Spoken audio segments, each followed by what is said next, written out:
அல்லேலூயா. மீட்பெரும் இரட்சகருமாகிய யாகுஷுவ மசிக நாமத்தினாலே உங்கள் அனைவருக்கும் வாழ்த்துதலை சொல்லிக் கொள்ளுகிறேன். நல்ல ஜீவனுள்ள சாட்சிகளை நாம் கேட்டோம். நான் எப்பொழுதும் சொல்வது போல நம்முடைய தேவன் அல்லது ஒரு கற்பனையில் உள்ளவர் அல்ல. அவர் உண்மையாகவே ஜீவிக்கிற தேவன். அதை ஒவ்வொரு காலங்களிலும் அவர் வெளிப்படுத்தி கொண்டு வந்தார். நம் நடுவிலும் அநேக சமயங்களிலே அவர் வெளிப்படுத்தி கொண்டு வந்தார். நீங்கள் அதை பார்த்தீர்கள். வேத வசனங்களுடைய வெளிப்பாடுகள் அவர் ஜீவிக்கிறார் என்பதற்கு நமக்கு ஒரு அடையாளமாக இருந்தது.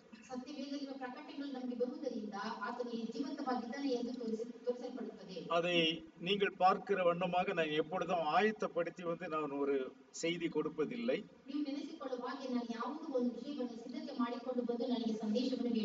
அதற்காக ஆயத்தப்படுத்தி செய்தி கொடுப்பது தவறு என்று நான் சொல்லவில்லை.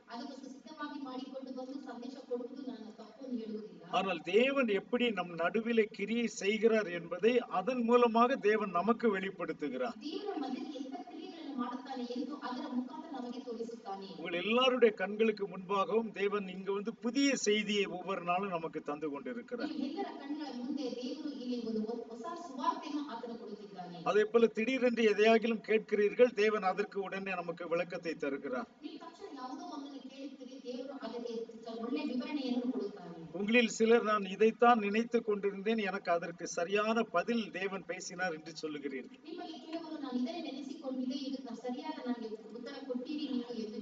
இதெல்லாம் என்னவென்றால் தேவன் நம்மோடு கூட இருக்கிறார், அவர் ஜீவனுள்ள தேவன் என்பதற்குள்ள வெளிப்பாடுகள்.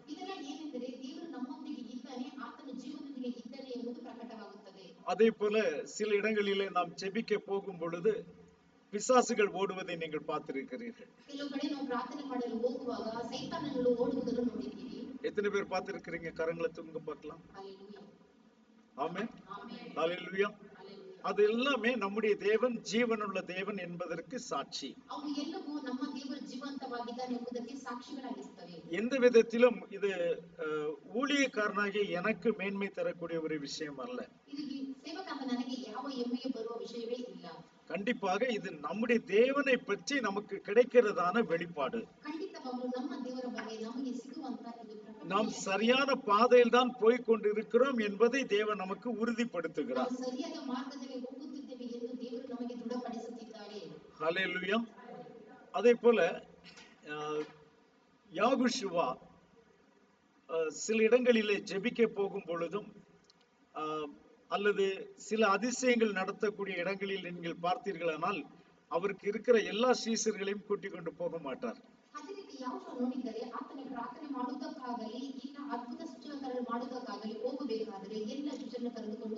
எப்பொழுதும் 3 சீஷர்களை தவறாமல் அவர் கூட்டிக் கொண்டு போவார். இந்த விஷயம் அநேக வருஷங்களாக என்னுடைய மனதில் இருக்கக்கூடிய ஒரு காரியம். நான் அதை யோசித்துக் கொண்டே இருப்பேன், ஏன் இப்படி செய்கிறார் என்று சொல்லி. அதற்கு ஏதாவது விளக்கம் இருக்கிறதா என்று நான் வேதத்தில் தேடி பார்க்கும் பொழுது எனக்கு கிடைக்கவில்லை. அப்ப நாம சில தீர்மானத்திற்கு அதுல வர வேண்டியதா இருக்கிறது. ஆகவே இன்றைக்கு அது சம்பந்தமாக ஒரு சின்ன தியானத்தை பண்ணலாம். கொஞ்ச நேரம் தான் இருக்கிறது, நாம் தியானிக்கலாம். எபேசியன்ஸ் 6ஆம் அதிகாரம். எபேசியர் 6ஆம் அதிகாரம், எபேசியன்ஸ் 6th chapter verse 12. ಎಫೆಸಿಯರ ಪತ್ರಿಕೆ 6ನೇ ಅಧ್ಯಾಯ 12ನೇ ವಚನ. ನಾವು ಹೋರಾಡುವುದು ಮನುಷ್ಯ ಮಾತ್ರದವರ ಸಂಗಡವಲ್ಲ, ರಾಜ ತತ್ವಗಳ ಮೇಲೆಯೂ ಅಧಿಕಾರಿಗಳ ಮೇಲೆಯೂ ಈ ಅಂಧಕಾರದ ಲೋಕಾಧಿಪತಿಗಳ ಮೇಲೆಯೂ ಆಕಾಶದ ಮಂಡಲದಲ್ಲಿ ಇರುವ ದುರಾತ್ಮ ಸೇನೆಗಳ ಮೇಲೆಯೂ ನಾವು ಹೋರಾಡುವವರಾಗಿದ್ದೇವೆ. ஏனெனில் மாம்சத்தோடும் இரத்தத்தோடும் அல்ல, துரைத்தனங்களோடும் அதிகாரங்களோடும் இப்பிரபஞ்சத்தின் அந்தகார லோகாதிபதிகளோடும் வான மண்டலங்களில் உள்ள பொல்லாத ஆவிகளின் சேனைகளோடும் நமக்கு போராட்டம் உண்டு. அல்லேலூயா. அப்ப நம்முடைய ஆவிக்குரிய வாழ்க்கை என்பது நாம் சத்ருவின் சேனைகளுக்கு விரோதமாக செய்கிறதான ஒரு யுத்தம். ಈ ಜೀವನದ ಹೋರಾಟ ಶತ್ರುಗಳಿಗೆ ನಾವು ಮಾಡುವಂತ ಒಂದು ಹೋರಾಟವಾಗಿರುತ್ತದೆ. சோ ஒரு யுத்தத்துக்கு நாம் போக வேண்டும் என்றால் என்ன செய்ய வேண்டும்? ಒಂದು ಯುದ್ಧಕ್ಕೆ ಹೋಗಬೇಕಾದ್ರೆ ನಾವು ಏನು ಮಾಡಬೇಕು? கையில் கிடைத்தவர்கள் எல்லாம் வாங்கள், நான் யுத்தத்துக்கு போகிறேன், நீங்களும் கூட வாருங்கள் என்று நாம் அவர்களை அழைத்து கொண்டு போக முடியாது. ಹೀಗೆ ಸಿಕ್ಕಿದವರನ್ನೆಲ್ಲ ನಾನು ಯುದ್ಧಕ್ಕೆ ಹೋಗುತ್ತೇನೆ ಬನ್ನಿರಿ ಎಂದು ಕರೆದುಕೊಂಡು ಹೋಗಲು ಆಗುವುದಿಲ್ಲ. ஒரு முறை யுத்தத்துக்கு ஆயத்தம் இல்லாதபடிக்கு யோசபாத் என்கிற ராஜா ஆகாப் என்கிற ராஜாவோடு சேர்ந்து யுத்தத்துக்கு போனார். ಯುದ್ಧಕ್ಕೆ ಸಿದ್ಧವಿಲ್ಲದೆ ಇದ್ದಂತಹ ಆಗಾಬ್ ರಾಜನ ಜೊತೆಗೆ ಯೋಷಾಫಾತ್ ರಾಜನು ಹೋದನು. அங்கே ஜனங்கள் இவர்தான் ஆகாப் ராஜா என்று நினைத்து கொண்டு இவரை கொன்று போட அங்கே வந்தார்கள். ಈತನೇ ಆಗಾಬ್ ರಾಜ ಎಂದು ನೆನೆಸಿಕೊಂಡು ಈತನನ್ನು ಕೊಲ್ಲುವುದಕ್ಕೆ ಮುಂದಾದರು. ஆகாப் ராஜா யுத்தத்துக்கு ஆயத்தமாகத்தான் வந்தார். ಆಗಾಬ್ ರಾಜ ಯುದ್ಧಕ್ಕೆ ಸಿದ್ಧವಾಗಿ ಬಂದನು. ஆனால் யோசபாத் ராஜா அந்த யுத்தத்துக்கு ஆயத்தமாக வந்திருக்கவில்லை. ಆದರೆ ಯೋಷಾಫಾತ್ ರಾಜನು ಯುದ್ಧಕ್ಕೆ ಸಿದ್ಧವಾಗಿ ಬಂದಿರಲಿಲ್ಲ. அப்பொழுது அங்கே யுத்த இடத்திலே திடீரென்று எதிரி சேனைகள் யோசபாத் ராஜாவை சூழ்ந்து கொண்டார்கள். ಯುದ್ಧದ ಮಧ್ಯದಲ್ಲಿ ಈ ಸೇನೆಗಳು ಬಂದು ಯೋಷಾಫಾತ್ ರಾಜನನ್ನು ಅವರು ಮುತ್ತಿಗೆ ಹಾಕಿದರು.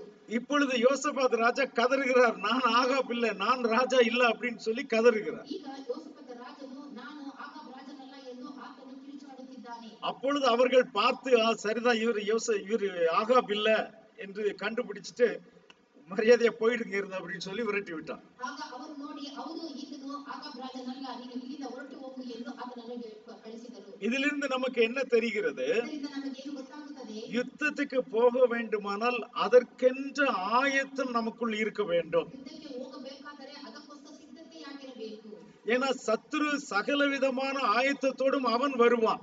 ಶತ್ರುವು ಸಕಲ ವಿಧವಾದ ಆಯುಧಗಳೊಂದಿಗೆ ಆತನು ಬರುತ್ತಾನೆ. அப்ப அப்படி ஆயத்தத்தோடு வருகிறவனை எதிர்கொள்ள வேண்டுமானால் நாமும் முழு ஆயத்தத்தோடு அங்கே நாம் போக வேண்டும். ಸಿದ್ಧತೆಯಲ್ಲಿ ಬರುವ ಆತನಿಗೆ ಎದುರುಗೊಳ್ಳುವುದಕ್ಕೆ ನಾವು ಸಿದ್ಧತೆಯೊಂದಿಗೆ ಮುಂದಾಗಬೇಕು. அப்ப தேவ பிள்ளைகள் ஒரு இடத்திலே நாம் ஜெபிக்க போகிறோம் என்றால் அது நம்மை பொறுத்தளவுக்கு அது ஆவிக்குரிய யுத்தம் தான்.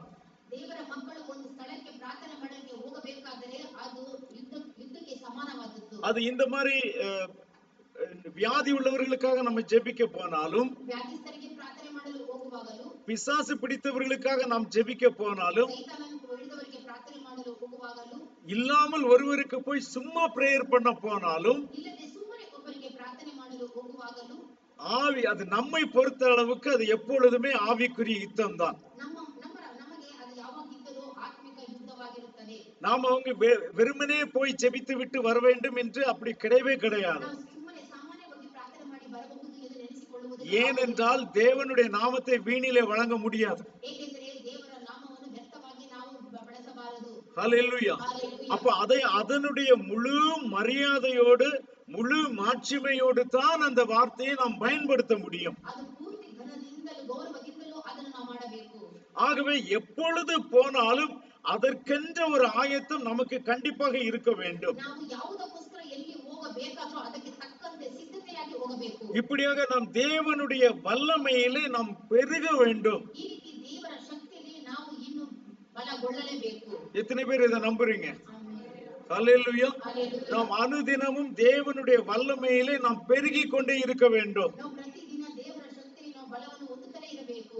இப்ப நம்ம ஒரு பாட்டு பாடினோம், தமது முகப்பிரகாசம் தினமும் என்னில் வீசிடுதே என்று சொல்லி. ತಮ್ಮ ಮುಖದ ಪ್ರಸನ್ನತೆ ನಮ್ಮಲ್ಲಿ ದಿನ ನಮ್ಮ ಮೇಲೆ ಬೀಳುತ್ತದೆ ಎಂಬುದಾಗಿ ಹಾಡನ್ನು ಹಾಡಿದ್ದೇವೆ. எப்படி அவருடைய முகப்பிரகாசம் நம்மேல் வீசும்? ಹೇಗೆ ಆತನ ಮುಖದ ಪ್ರಸನ್ನತೆ ನಮ್ಮ ಮೇಲೆ ಬೀಸುತ್ತದೆ? அவர் நீதியின் சூரியனாய் இருக்கிறார். ಅವರು ನೀತಿಯ ಸೂರ್ಯನಾಗಿದ್ದಾನೆ. அப்ப அந்த சூரியனுடைய பிரகாசம் என்மேல் வீச வேண்டுமானால், ಆ ನೀತಿಯ ಸೂರ್ಯನ ಪ್ರಸನ್ನತೆ ನಮ್ಮ ಮೇಲೆ ಬೀಸಬೇಕಾದರೆ நான் அந்த சூரிய வெளிச்சம் படக்கூடிய இடத்திலே நான் இருக்க வேண்டும். ಆ ಸೂರ್ಯನ ಬೆಳಕು ಬೀಳುವ ಸ್ಥಳದಲ್ಲಿ ನಾನು ಇರಬೇಕು. அந்த சூரியன் அந்த பொருள் மேல் பட்டால் மட்டும்தான் அது வெளிச்சத்தை கொடுக்கும். ಸೂರ್ಯನು ಆ ವಸ್ತುವಿನ ಮೇಲೆ ಬಿದ್ದರೆ ಮಾತ್ರ ಅದರಲ್ಲಿ ಬೆಳಕು ಉಂಟಾಗುತ್ತದೆ. சந்திரனுக்கு நிலாவுக்கு உண்மையான வெளிச்சம் கிடையாது. ಚಂದ್ರನಿಗೆ ನಿಜವಾದ ಬೆಳಕು ಇಲ್ಲವೇ ಇಲ್ಲ. அது எப்படி வெளிச்சம் தருகிறது? ಹೇಗೆ ಬೆಳಕು ಕೊಡುತ್ತದೆ? அது நாள் முழுவதும் சூரியனுடைய வெளிச்சத்தை வாங்கி அது நமக்கு வெளிச்சத்தை தருகிறது. ಒಂದು ದಿನ ಪೂರ್ತಿ ಸೂರ್ಯನ ಬೆಳಕನ್ನು ಪಡೆದುಕೊಂಡು ಅದು ನಮಗೆ ಬೆಳಕನ್ನು ಕೊಡುತ್ತದೆ. இப்ப நாமும் மனவாட்டி என்று சொல்லுவோமானால் நாமும் ஒரு சந்திரனை போலத்தான். ನಾವು ಒಂದು ಮೊದಲಿಗಿತ್ತಿ ಎಂದರೆ ನಾವು ಚಂದ್ರನ ಹಾಗೆ. அப்ப நாம் கூட அந்த தேவ பிரசன்னத்தில் அமர்ந்து அந்த சூரிய வெளிச்சத்தை பெற்றுக்கொண்டால் மட்டும்தான் நாம் வெளியே போய் வெளிச்சத்தை வீச முடியும். ನಾವು ಅದೇ ರೀತಿ ದೇವರ ಪ್ರಸನ್ನತೆಯಲ್ಲಿ ಕುಳಿತುಕೊಂಡು ಅದನ್ನು ಪಡೆದುಕೊಂಡು ಹೊರಗಡೆ ಹೋದರೆ ಮಾತ್ರ ನಾವು ಅನೇಕರಿಗೆ ಬೆಳಕು ಕೊಡಲು ಸಾಧ್ಯ. ஹல்லேலூயா. Hallelujah. அப்போ ஒவ்வொரு நாளும் நாம் தேவனுடைய சமூகத்தில் காத்திருந்தால் மட்டும்தான் நாம் மற்ற இடங்களில் போய் பிரகாசிக்க முடியும். ಪ್ರತಿಯೊಂದು ದಿನವೂ ದೇವರ ಸಮ್ಮುಖದಲ್ಲಿ ಕಾದುಕೊಂಡಿದ್ದರೆ ಮಾತ್ರ ಬೇರೆ ಕಡೆಗೆ ಹೋಗಿ ನಾವು ಆತನ ಪ್ರಸನ್ನತೆಯನ್ನು ತೋರಿಸಬಹುದು. அப்போ அது போலவே இந்த மாதிரி ஒரு ஜெபங்களுக்கு நாம் கடந்து போகும் பொழுது அங்கே வேடிக்கை பார்ப்பதற்காக யாரும் நம்மோடு கூட வந்தால் அவர்களை கூட்டிக் கொண்டு போக முடியாது. ಇಂಥ ಪ್ರಾರ್ಥನೆಗಳು ಮಾಡೋದಕ್ಕೆ ಅವರು ದಿಕ್ಕು ದಿಸೆ ನೋಡಿಕೊಂಡು ಬರುವವರನ್ನು ಕರೆದುಕೊಂಡು ಹೋಗಲು ಆಗುವುದಿಲ್ಲ. அல்லது என்னதான் நடக்குது பார்க்கலாமே என்று வருகிறவர்களையும் கூட்டிக் கொண்டு போக முடியாது. ಏನು ನಡೆಯುತ್ತಿದೆ ನೋಡೋಣ ಎಂದು ನೆನೆಸಿಕೊಳ್ಳುವವರನ್ನು ಕರೆದುಕೊಂಡು ಹೋಗುವುದಕ್ಕೆ ಆಗುವುದಿಲ್ಲ. அங்கே யாரை கூட்டிக் கொண்டு போக முடியும் என்றால் ಅಲ್ಲಿ ಯಾರನ್ನು ಕರೆದುಕೊಂಡು ಹೋಗಬೇಕು ಎಂದರೆ முழுவதுமாக ஆயத்தத்தோடு வந்திருக்கிறவர்களை தான் கூட்டிக் கொண்டு போக முடியும். ಪೂರ್ತಿಯಾಗಿ ಸಿದ್ಧತೆ ಮಾಡಿಕೊಂಡು ಬಂದವರನ್ನು ಮಾತ್ರ ಕರೆದುಕೊಂಡು ಹೋಗಲು ಸಾಧ್ಯ. நான் அது ஒரு யுத்தம் என்று சொன்னேன். ನಾನು ಒಂದು ಯುದ್ಧವನ್ನು ಹೇಳಿದೆ. அப்ப இந்த யுத்தத்திற்கு நாம் கடந்து போகும் பொழுது ಈ ಯುದ್ಧಕ್ಕೆ ನಾವು ಹೋಗಬೇಕಾದರೆ போகிற அத்தனை பேரும் யுத்தம் செய்ய வல்லவர்களாக இருக்க வேண்டும். ಹೋಗುವ ಅಷ್ಟು ಜನರು ಯುದ್ಧ ಮಾಡಲು ಶಕ್ತರಾಗಿರಬೇಕು. அதுல 2 பேர் அல்லது 3 பேர் யுத்தம் செய்ய வல்லவர்கள். ಅದರಲ್ಲಿ ಇಬ್ಬರು ಮೂವರು ಯುದ್ಧ ಮಾಡಲು ಶಕ್ತರಾಗಿರುತ್ತಾರೆ. மற்றவர்களுக்கு அவ்வளவு பயிற்சி இல்லை என்று வைத்துக் கொள்ளுங்கள். ಬೇರೆಯವರಿಗೆ ಅಷ್ಟು ಅವರಿಗೆ ತಿಳುವಳಿಕೆ ಇಲ್ಲ ತಿಳಿದುಕೊಳ್ಳಿರಿ. இதை உங்களோடு யுத்தம் பண்ண வருகிற எதிரியிடத்தில் சொன்னால் அவன் ஒத்துக்கொள்வானா? ನಿಮಗೆ ಯುದ್ಧ ಮಾಡಕ್ಕೆ ಬರುವ ಶತ್ರುವಿಗೆ ಹೇಳಿದರೆ ಅವನು ಒಪ್ಪಿಕೊಳ್ಳುತ್ತಾನಾ? இல்லப்பா என்ன அட்டாக் பண்ணாத எனக்கு அவ்வளவு ட்ரைனிங் இல்லைன்னு சொன்னா ஒத்துக்குவானா? ನೀನು ನನ್ನನ್ನು ಎದುರಿಸಬೇಡ, ನನಗೆ ಅಷ್ಟು ಅಭ್ಯಾಸವಿಲ್ಲ ಹೇಳಿದರೆ ಆತನು ಒಪ್ಪಿಕೊಳ್ಳುತ್ತಾನಾ? அவன் அங்கே கொன்று போட்டு விடுவான். ಅವನು ಅಲ್ಲಿ ಸಾಯಿಸುತ್ತಾನೆ. அதே போலதான் நாம் இங்கே இப்படி ஜெபிக்க போகும் பொழுது கூட ಅದೇ ರೀತಿ ನಾವು ಪ್ರಾರ್ಥನೆ ಮಾಡಲು ಹೋಗುವಾಗಲೂ ಕೂಡ நீங்கள் விசுவாசத்தில் பலம் உள்ளவர்களாய் இல்லாமல் போனால் ನೀವು ನಂಬಿಕೆಯಲ್ಲಿ ಬಲ ಉಳ್ಳದೆ ಹೋದರೆ ஒருவரை விட்டு போகிற அசுத்தாவி உங்களிடத்தில் வருவதற்கு அதிக வாய்ப்பு உண்டு. ಅವರನ್ನು ಬಿಟ್ಟು ಹೋದಂತ ದುರಾತ್ಮ ನಿಮ್ಮ ಮೇಲೆ ಬರಲು ಅದು ಅವಕಾಶ ಇರುತ್ತದೆ. ஹல்லேலூயா. Hallelujah. காரணம் என்ன?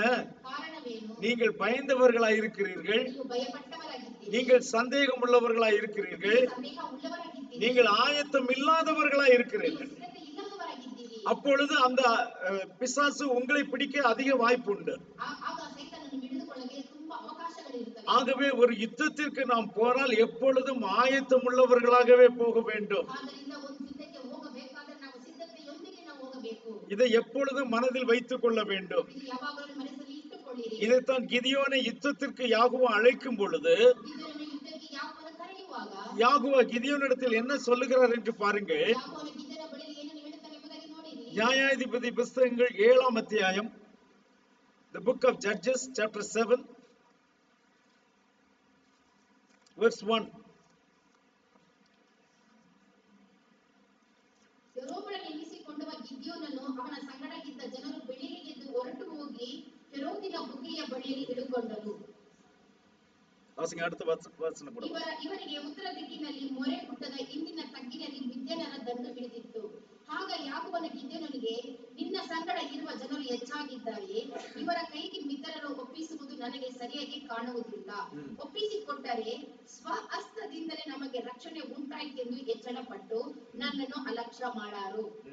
ಆದುದರಿಂದ ಎಲ್ಲ ಜನರಿಗೆ ಕೇಳಿಸುವಂತೆ ಧೈರ್ಯವಿಲ್ಲದವರು ಅಂಜುವವರು ಈ ಗಿಲ್ಯಾದ ಪರ್ವತವನ್ನು ಬಿಟ್ಟು ಮನೆಗೆ ಹೋಗಲಿ ಎಂದು ಪ್ರಕಟಿಸು ಅಂದನು. ಹಾಗೆ ಮಾಡಲು 22,000 ಮಂದಿ ಹಿಂದಿರುಗಿ ಹೋದರು, 10,000 ಮಂದಿ ಉಳಿದರು. அல்லேலூயா. ஹல்லேலூயா. அப்பொழுது 2வது வசனம், அப்பொழுது யாகோவா கிதியோனை நோக்கி, நான் மீதியானரை உன்னோடு இருக்கிற ஜனத்தின் கையில் ஒப்பு கொடுக்கிறதற்கு அவர்கள் மிகுதியா இருக்கிறார்கள். என் கை என்னை ரட்சித்தது என்று இஸ்ரவேல் எனக்கு விரோதமாக வீம்பு பேசுகிறதற்கு இடமாகும். ஆகையால் பயமும் திகிலும் உள்ளவன் எவனோ அவன் திரும்பி கீலேயாத் மலைகளிலிருந்து விரைவாய் ஓடி போக கடவன் என்று நீ ஜனங்களின் செவிகள் கேட்க பிரசித்தப்படுத்து என்றார். அப்பொழுது ஜனத்தில் 22,000 பேர் திரும்பி போய்விட்டார்கள், 10,000 பேர் மீதி இருந்தார்கள். அல்லேலூயா. இந்த 32,000 பேருமே யுத்தத்திற்காக மீதியானிற்கு விரோதமாக யுத்தம் பண்ணுவதற்கு புறப்பட்டு வந்தவர்கள் தான். ಈ 32,000 ಮಿತ್ರರಲ್ಲಿ ವಿರುದ್ಧವಾಗಿ ಯುದ್ಧ ಮಾಡಲು ಸಿದ್ಧರಾಗಿ ಬಂದರು. வெளியே பார்ப்பதற்கு இவர்கள் எல்லாரும் பெரிய வீரர்கள் தான். ಹೊರಗಡೆ ನೋಡುವುದಕ್ಕೆ ಇವರು ತುಂಬಾ ವೀರರಾಗಿ ಕಾಣಿಸುತ್ತಿದ್ದರು. மனுஷன் முகத்தை பார்க்கிறான், யாகுவாவோ இருதயத்தை பார்க்கிறார். ஹல்லேலூயா.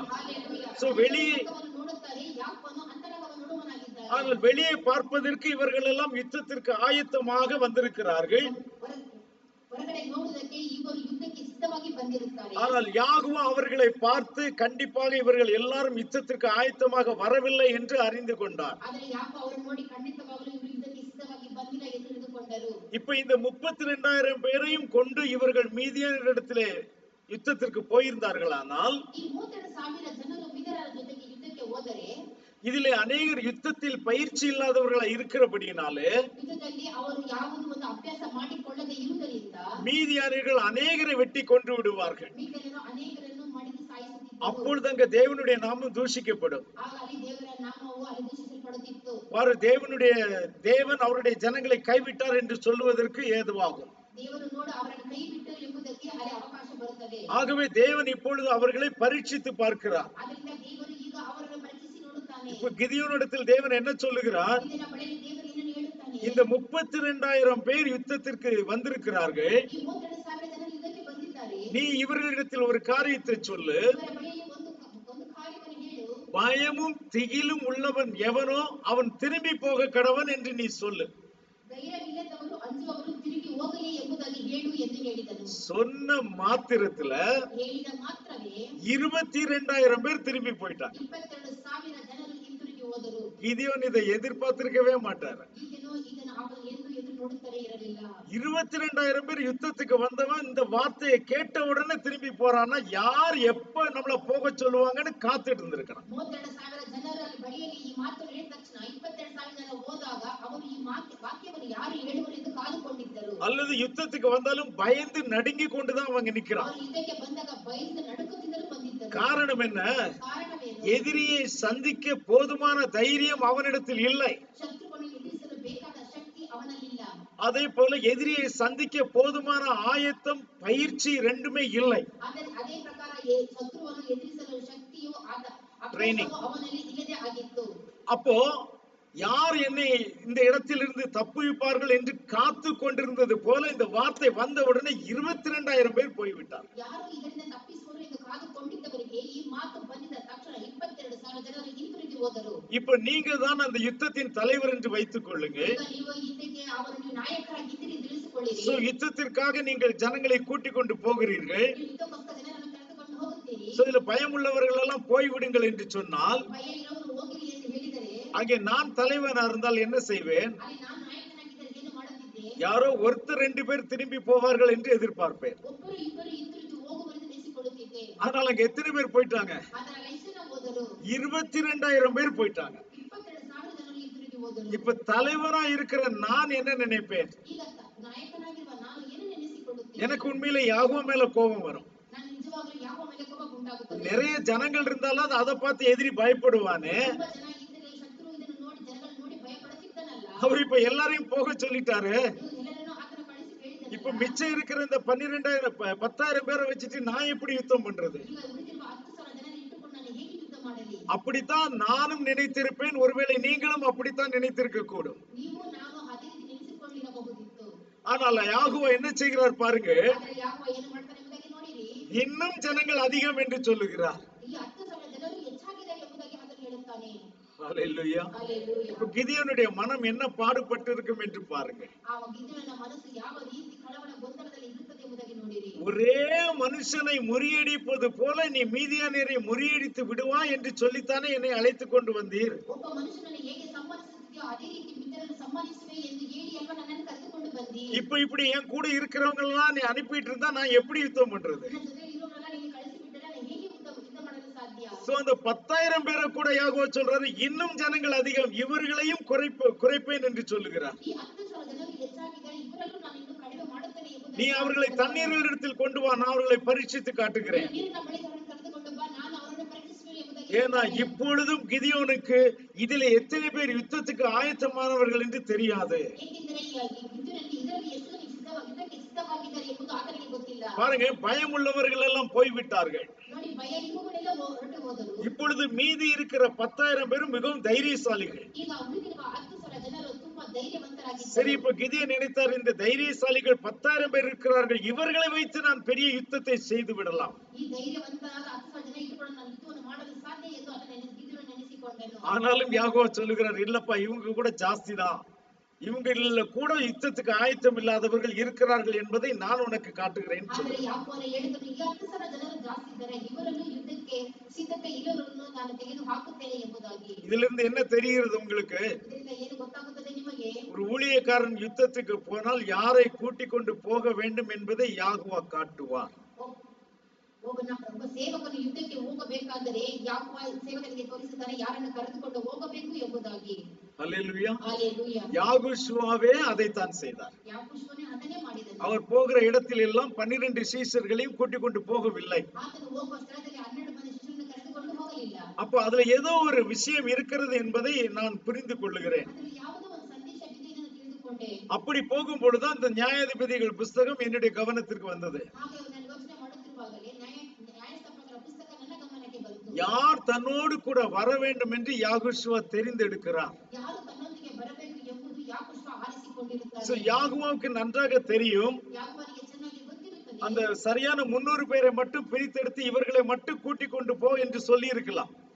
ಆತನು ಸರಿಯಾಗಿ 300 ಜನನ ಮೊದಲೇ ಆರಿಸಿಕೊಂಡು ಇವರನ್ನು ಮಾತ್ರ ಕರೆದುಕೊಂಡು ಹೋಗು ಎಂದು ಹೇಳಬಹುದಿತ್ತು. ஆனால் அப்படி சொல்லாமல் ಆದರೆ ಆ ರೀತಿ ಹೇಳದೆ நீயே அந்த பரீட்சையை நடத்து என்று சொல்லி கிதியோனுடைய கையிலேயே அதை ஒப்பு கொடுக்கிறார். ನೀನೇ ಅವರಿಗೆ ಪರೀಕ್ಷೆ ಮಾಡು ಎಂದು ಗಿದ್ಯನ ಕೈಯಲ್ಲಿ ಅವರನ್ನು ಆತನು ಒಪ್ಪಿಸಿಕೊಡುತ್ತಾನೆ. இங்க பரீட்சையை நடத்தி யாகுவா அவர்களை தள்ளி போடவில்லை. ಪರೀಕ್ಷೆ ಮಾಡಿ ಯಾಕೋಬ ಅವರನ್ನು ಕಳಿಸಲಿಲ್ಲ. யாகுவா பரீட்சையை நடத்ததான் சொன்னார். ಯಾಕೋಬ ಅವರನ್ನು ಪರೀಕ್ಷಿಸಲು ಮಾತ್ರ ಹೇಳುತ್ತಾನೆ. இப்ப அவர்களை தள்ளி விட்டது யாரு? ಅವರನ್ನು ತಳ್ಳಿದ್ದು ಯಾರು? இப்ப கிதியோன் தான் தள்ளி விட்டார். ಇದನ್ನೇ ಅವರನ್ನು ತಳ್ಳಿತ್ತು. அப்போ ஒரு யுத்தத்துக்கு போக வேண்டும் என்றால் நாம் எல்லா வகையிலும் ஆயத்தமானவர்களாய் நாம் இருக்க வேண்டும். ನಾವು ಯುದ್ಧಕ್ಕೆ ಹೋಗಬೇಕಾದರೆ ಎಲ್ಲ ವಿಷಯದಲ್ಲಿ ನಾವು ಸಿದ್ಧತೆ ಉಳ್ಳವರಾಗಿರಬೇಕು. ஒன்றாவது நமக்கு பயமோ திகிலோ இருக்கக்கூடாது. ಮೊದಲನೇದಾಗಿ ನಮಗೆ ಯಾವ ಧೈರ್ಯವಿಲ್ಲದೆ ಅಂಜುವವರಾಗಿರಬಾರದು.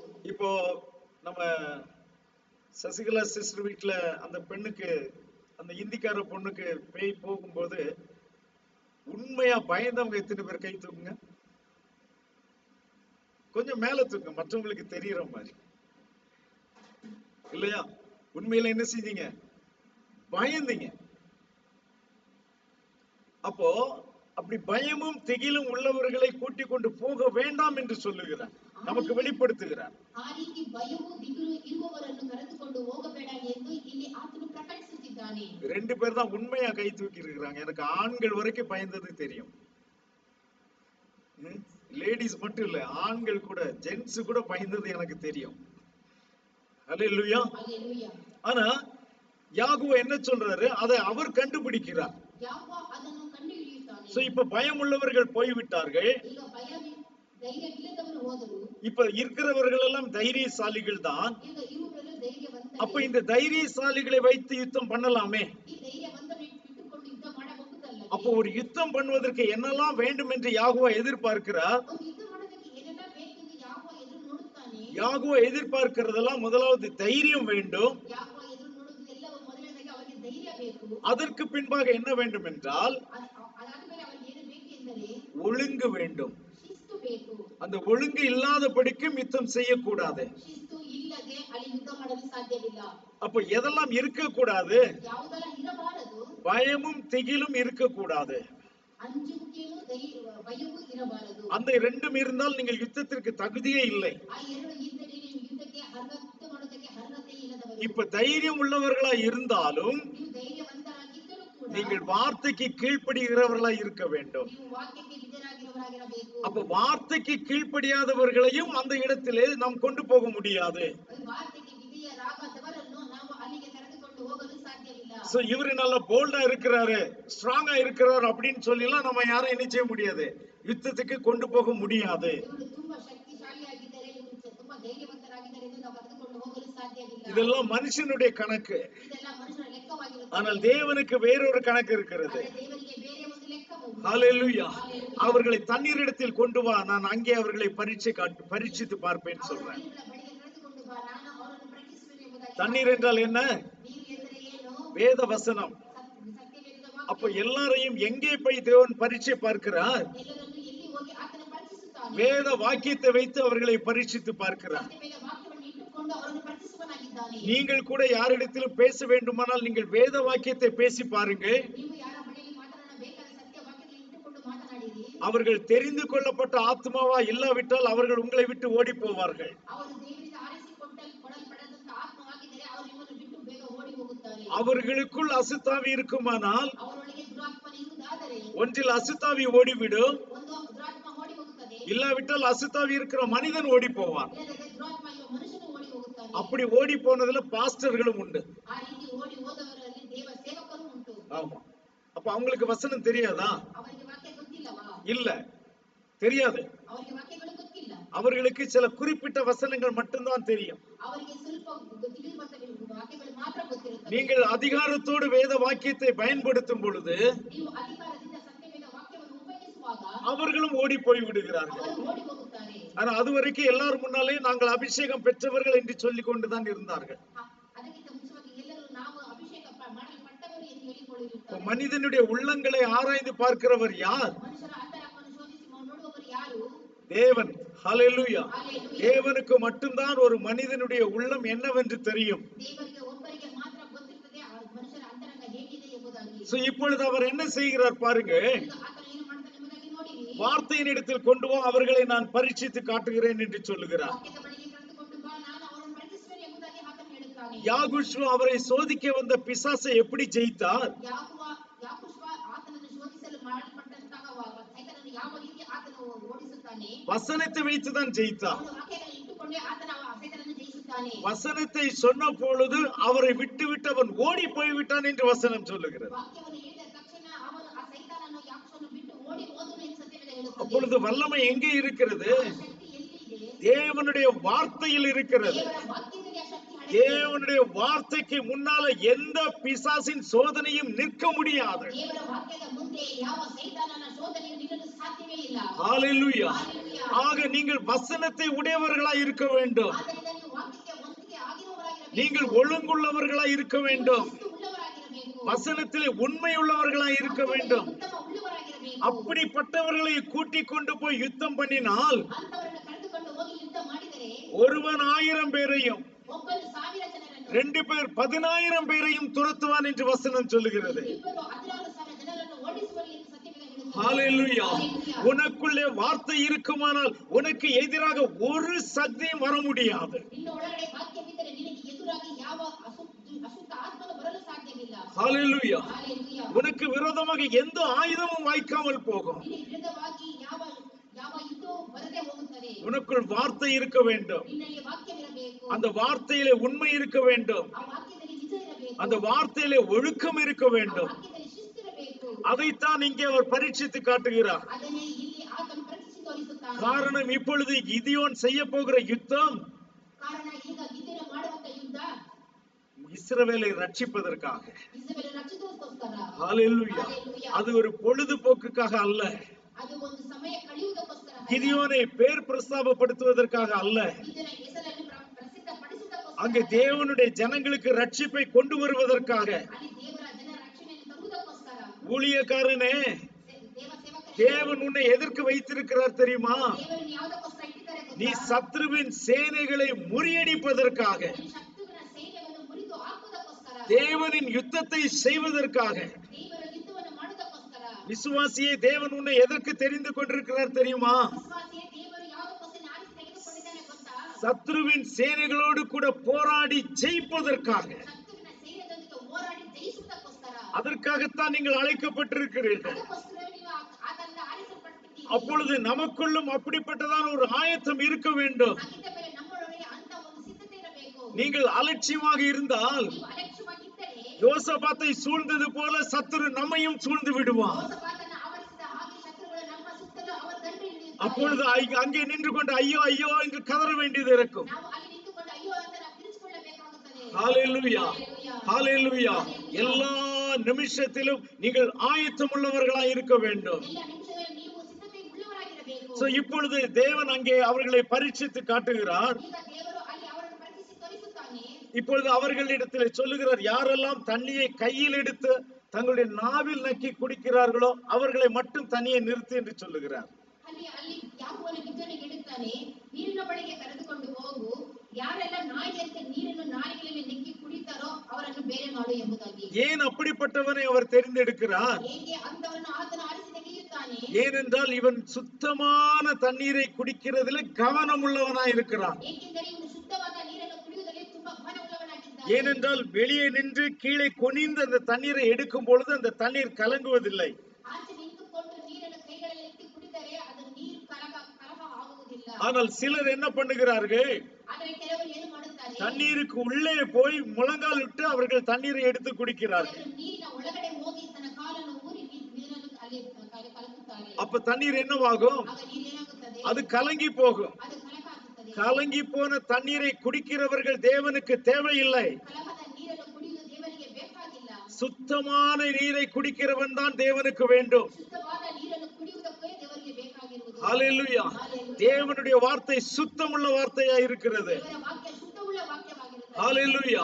அந்த சுத்தமுள்ள வார்த்தை தான் ஜீவனுள்ள வார்த்தை. ಆ ಶುದ್ಧವುಳ್ಳ ವಾಕ್ಯವೇ ಜೀವವುಳ್ಳ அந்த ವಾಕ್ಯವಾಗಿರುತ್ತದೆ. அந்த சுத்தமுள்ள வார்த்தை தான் உங்களுக்கு ஜீவனை தருகிற வார்த்தை. ಶುದ್ಧವುಳ್ಳ ವಾಕ್ಯಗಳೇ ನಿಮಗೆ ಜೀವನ ಕೊಡುವಂತ ವಾಕ್ಯಗಳಾಗಿರುತ್ತವೆ. ஆகவே யார் அந்த சுத்த வார்த்தையிலே பிரியமுள்ளவர்களாய் இருக்கிறார்களோ ಶುದ್ಧವಾದ ನೀರಿನಲ್ಲಿ ಪ್ರಿಯವಾಗಿ ಉಳ್ಳವರಾಗಿರುತ್ತಾರೋ அவர்களை கொண்டு யுத்தத்தை செய்வதுதான் தேவனுடைய சித்தம். ಅವರನ್ನು ಇಟ್ಟುಕೊಂಡು ಯುದ್ಧ ಮಾಡುವುದೇ ದೇವರ ಚಿತ್ತವಾಗಿದೆ. ஆம், அருமையான தேவ பிள்ளையே, ದೇವರ ಮಕ್ಕಳೇ, ஆக சுத்தமான வார்த்தையை விரும்புகிற ஜனமாய் நாம் காணப்பட வேண்டும். ಶುದ್ಧವಾದ ವಾರ್ತೆಯನ್ನು ಪ್ರೀತಿಸುವ ಜನರಾಗಿ ನಾವಿರಬೇಕು. ஹல்லேலூயா. ಹಲ್ಲೆಲೂಯಾ. அந்த வார்த்தை தேவனிடத்திலிருந்து வருகிற வார்த்தையாய் இருக்க ಆ வேண்டும். ವಾಕ್ಯಗಳು ದೇವರಿಂದ ಬರುವಂತ ವಾಕ್ಯಗಳಾಗಿರಬೇಕು. மனிதன் நயமான வார்த்தைகளை பேசலாம், ಮನುಷ್ಯನು ಒಳ್ಳೆ ಮೋಸವಾದ ಮಾತುಗಳನ್ನು அது ಮಾತನಾಡುತ್ತಾನೆ. நல்ல சாதுரியமாக தந்திரமான வார்த்தைகளை பேசலாம். ಅವನು ಕುತಂತ್ರವಾದ ಮಾತುಗಳನ್ನು ಮಾತನಾಡುತ್ತಾನೆ. அந்த வார்த்தைகள் எல்லாம் நம்மை ரட்சிக்காது. ಆ ವಾಕ್ಯಗಳು ನಮ್ಮನ್ನು ರಕ್ಷಿಸಲು ಆಗುವುದಿಲ್ಲ. உண்மையான சத்தியமான வார்த்தை மட்டும்தான் நம்மை ரட்சிக்கும். ನಿಜವಾದ ಸತ್ಯವಾದ ವಾಕ್ಯಗಳೇ ನಮ್ಮನ್ನು ರಕ್ಷಿಸುವತಕ್ಕದಾಗಿವೆ. ஆகவே அப்படிப்பட்ட தண்ணீரை குடிப்பதில் யார் கவனமுள்ளவனாய் இருக்கிறானோ அவனை மாத்திரம் நீ தனியே நிறுத்து என்று சொன்னார். ಆ ರೀತಿ ಗಮನದಿಂದ ನೀರನ್ನು ಕುಡಿಯುವವರನ್ನು ಮಾತ್ರ ನೀನು ಪ್ರತ್ಯೇಕವಾಗಿ ನಿಲ್ಲಿಸು ಎಂಬುದಾಗಿ ಹೇಳುತ್ತಾನೆ. ஹல்லேலூயா. ಹಲ್ಲೆಲೂಯಾ. இப்பொழுது கிதியோனுடைய நிலைமை மிகவும் மோசமாய் போய்விட்டது. ಗಿದಿಯೋನನ ಪರಿಸ್ಥಿತಿ ತುಂಬಾ ಹೀನವಾಗಿ ಹೋಯಿತು. முதலில் 32,000 பேர் வந்தார்கள். ಮೊದಲು 32,000 ಜನರು ಬಂದರು. அவர்களை அனுப்பிவிடு என்று சொன்னார். ಅದರಲ್ಲಿ 22,000 ಜನರನ್ನು ಕಳಿಸು ಎಂದು ಹೇಳಿದನು. 22,000 பேர் போய்விட்டார்கள். 22,000 ಜನರು ಹೋದರು. இப்ப இருக்கிற ஜனமும் அதிகம் என்று சொல்லுகிறார். ಇರುವ ಜನರು ಅಧಿಕ ಎಂದು ಆತನು ಹೇಳುತ್ತಾನೆ. இவர்களையும் தள்ளிவிட சொல்லும் பொழுது ಇವರನ್ನು ತಳ್ಳು ಅಂತ ಹೇಳುವಾಗ 9,700 ஜனங்கள் போய்விட்டார்கள்.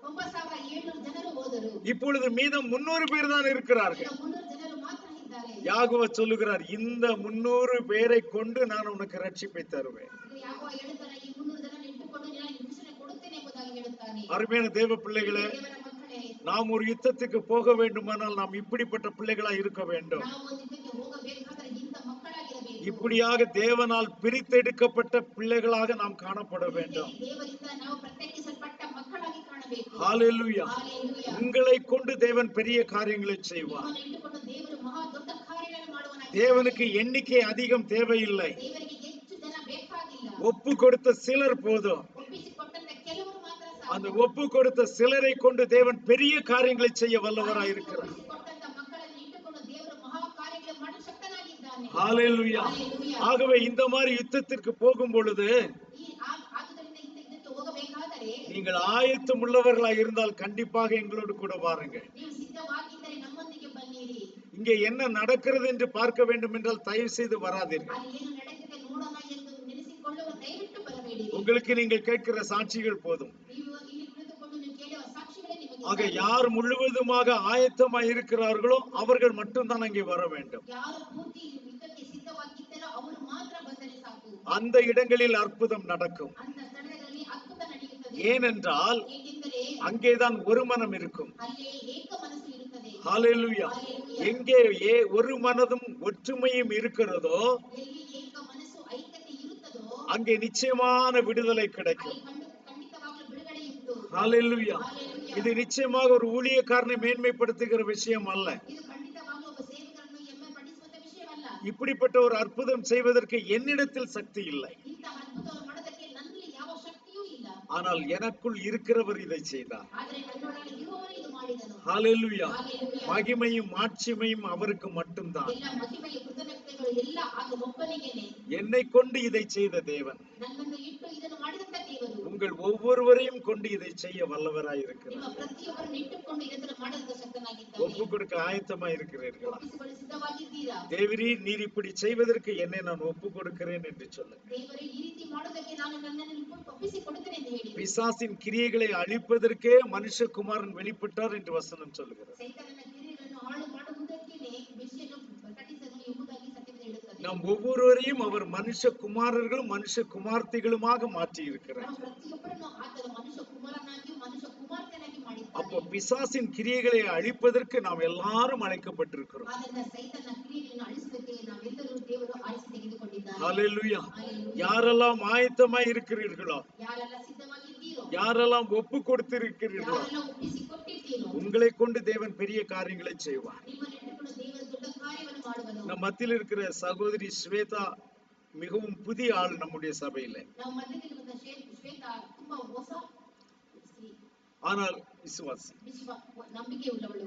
ஹல்லேலூயா. ಹಲ್ಲೆಲೂಯಾ. ஆனால் இப்படிப்பட்ட இந்த சகோதரி ಇಂಥ ಸಹೋದರಿ அன்றைக்கு ஜெபிக்கும் பொழுது ಅಲ್ಲಿ ಪ್ರಾರ್ಥನೆ ಮಾಡುವಾಗ ஒரு 20-25 வருடம் அனுபவம் உள்ள ஒரு சகோதரியை போல ஜெபித்தா. ಅಲ್ಲಿ ಒಂದು 20-25 ವರ್ಷ ಅನುಭವವುಳ್ಳ ವಿಶ್ವಾಸಿಯಾಗಿ ಆಕೆ ಪ್ರಾರ್ಥನೆ ಮಾಡಿದಳು. அப்ப நான் ஜெபித்துக் கொண்டு இருக்கும் போதே நான் அதை பார்த்து நான் ஆச்சரியப்பட்டு கொண்டிருக்கிறேன். ನಾನು ಪ್ರಾರ್ಥನೆ ಮಾಡುತ್ತಿರುವಾಗಲೇ ಅದನ್ನು ನೋಡಿ ನಾನು ಆಶ್ಚರ್ಯಪಟ್ಟೆನು.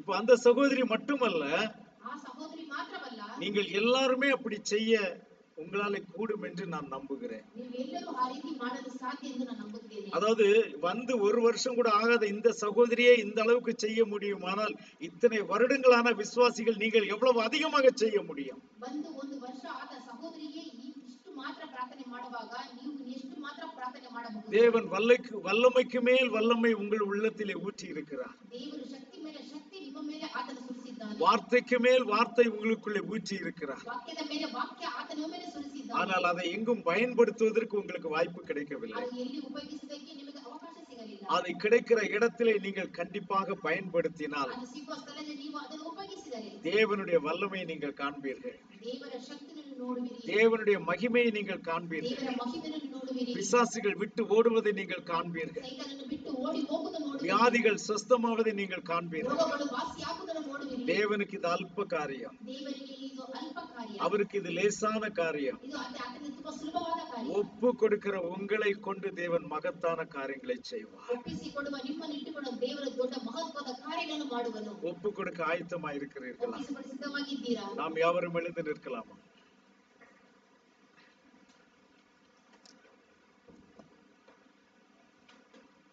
பொழுது ஒப்பு கொடுக்கிறதான நேரம். நீங்கள் ஒவ்வொருவரும் தேவனோடு கூட நேரடியாக நீங்கள் பேசுங்கள். அப்பா, என்னை நான் ஒப்பு கொடுக்கிறேன். நான் சொல்வதை திரும்ப சொல்வதற்கு அல்ல, நீங்கள் உங்கள் உள்ளத்திலிருந்து உண்மையாகவே நீங்கள் பேசுங்கள். நம் நடுவிலே தேவன் இருக்கிறார், அவர் ஜீவிக்கிற தேவன் என்பதை அவர் வெளிப்படுத்தி இருக்கிறார். Hallelujah. You are not supposed to repeat what I am going to say. You honestly from your heart you commit yourself into the hands of Yahuwah. Hallelujah. Yes. Praise Yahuwah. Hallelujah. யாகுவோவுக்கு அப்படிப்பட்ட ஆத்துமாக்கள் தான் தேவை. He needs such souls. Hallelujah. உண்மையாய் ஒப்பு கொடுங்கள் பிரியமானவர்கள். உங்களை கொண்டு பெரிய காரியங்களை செய்ய வருவார், ஆவலா இருக்கிறார், செய்வார், நிச்சயமாக செய்வார். Hallelujah. He is in our midst. He is living, that he is revealed it. He revealed that he is living in our midst. Hallelujah. Hallelujah. Hallelujah. Praise Yahweh. Hallelujah. Thank you, Father. Thank you, Father. நீங்கள் ஒப்பு கொடுத்தால் அருமையான தேவ பிள்ளைகளே, உங்களுடைய ஆவிக்குரிய வாழ்க்கை எவ்வளவு அர்த்தமுள்ள வாழ்க்கை என்பதை நீங்கள் உணர்ந்து கொள்வீர்கள். ஒரு சோர்வும் இனி உங்களுக்குள் வருவதில்லை. தேவனுக்காக கிரியை செய்ய நீங்கள் முன்னோக்கி வருவீர்கள் பிரியமானவர்கள். மிகவும் உற்சாகமாக நீங்கள் வருவீர்கள். எல்லா வித்தியாசங்களையும் தூக்கி தூர போட்டு விட்டு எல்லாரும் ஒரு மனதோடு கூட நாம் ஒன்று சேர்வோம் பிரியமானவர்கள். Let us remove all the difference. He is proving that he is in our midst and he is living. Hallelujah. Let us throw all the differences. Let us throw all the bitterness. Let us unite ourselves together to stand for his name. Hallelujah. உடைய நாமத்திற்கு நிற்பதற்காக நாம் நம்மை முற்றிலுமாக ஒப்பு கொடுப்போம் பிரியமான. ஹalleluya. praise you. எங்களை அளவில்லாமல் நேசிக்கிற எங்கள் பரலோக பிதாவே, தேவரீர் இந்த வேளையிலும் தங்களை உண்மையாய் ஒப்பு கொடுத்த ஒவ்வொரு பிள்ளைகளையும் அப்பா நீர் ஏற்றுக்கொண்டு உம்முடைய பிள்ளைகளை நீர் ஆசீர்வதிப்பீராக. Father, in this moment also I pray to you, Father, whoever has committed themselves, Father, you receive them up to you and bless them, Father. Hallelujah. உம்முடைய பிள்ளைகள் ஒவ்வொருவரையும் தேவரீர் வல்லமையினால் நிறைத்து தேவரீர் சத்ருவின் சேனைகளை அப்பா ஜெயிக்கிற பிள்ளைகளாய் நீர் அவர்களை மாற்றும். Father, fill everyone with your power and let them go out and win over the enemy, Father. Hallelujah. தேவரீர் வந்திருக்கிற பிள்ளைகளை பேர் பேராக தனித்தனியாக நீர் ஆசீர்வதி. Bless everyone, Father, individually and family, Father. இன்னும் அநேக அதிசயங்களை அற்புதங்களை நாங்கள் காணும்படி எங்களுக்கு கிருபை செய்தீர். Father, enable us to see more wonders and miracles in our life, Father, through you. உம்முடைய நாமம் மாத்திரம் மகிமைப்படட்டும். எங்கள் மீட்பரும் இரட்சகரும் ஆகிய யாகூஷுவ மசீஹ் நாமத்தினாலே வேண்டிக் கொள்கிறோம் பிதாவே. ஆமென். ஹalleluya. யாகூ உங்கள் அனைவரையும் ஆசீர்வதிப்பார். யாகூவா ஷாலோம். ஆமென். ஹalleluya.